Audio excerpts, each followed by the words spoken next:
गुणपुर श्री जगन्नाथ मंदिर परिसर में रथयात्रा उपलक्षे प्रथम प्रस्तुति बैठक अनुष्ठित जोगदेले विधायक सत्यजित गमांग।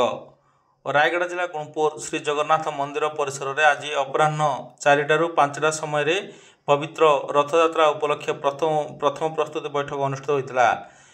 एथिरे गुणपुर उपजिलापाल किरणदीप कौर सहायता अध्यक्षतार अनुष्ठित बैठक में जोग देइथिले विधायक सत्यजित गमांग, जगन्नाथ मंदिर उन्नयन कमिटी कार्यकारी सभापति सूर्यनारायण पंडा, संपादक निरंजन पाढ़ी, गांधी अनुष्ठान उपसभापति चंद्रध्वज पंडा मंचासीन रही।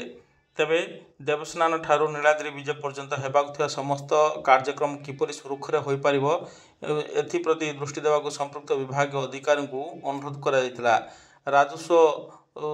राजस्व सहायक गुप्तेश्वर पाणिग्राही, राजस्व परिदर्शक सरोज निमालपुरी, राजस्व निरीक्षक केसरीनु प्रमुख यह कार्य को परिचालना करथिले। तेबे नवनिर्माण समितिर सभापति अक्षय दास, जगन्नाथ सेना आवाहक त्रिपति महांती, उपखंड चिकित्सा अधिकारी प्रदीप कुमार पंडा, रेंज अधिकारी गंगाधर मिश्र, फायर अधिकारी पूर्तजंत्री बाबा प्रसाद रथ निर्माण महाराणा गंगाराज शबर, राजपुरोहित टुकुना रथ, गुप्तेश्वर रथ, सुदाम रथ, मंदिर पूजक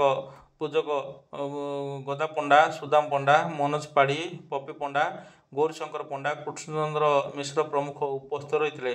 यह कार्यक्रम को अतिरिक्त तहसीलदार गया डंबुरीधर बेहरा संयोजना करते। तेबे शांति श्रृंखला रक्षा करने एवं रथयात्रा किपरि शांति श्रृंखला अनुष्ठित हम एप्रति सहरवासी एठारे प्रशासन निकट को गुहारि करते। शांति श्रृंखला रथयात्रा करने समस्त प्रकार सबु दिगरु सहायता करने प्रशासन को कहुला।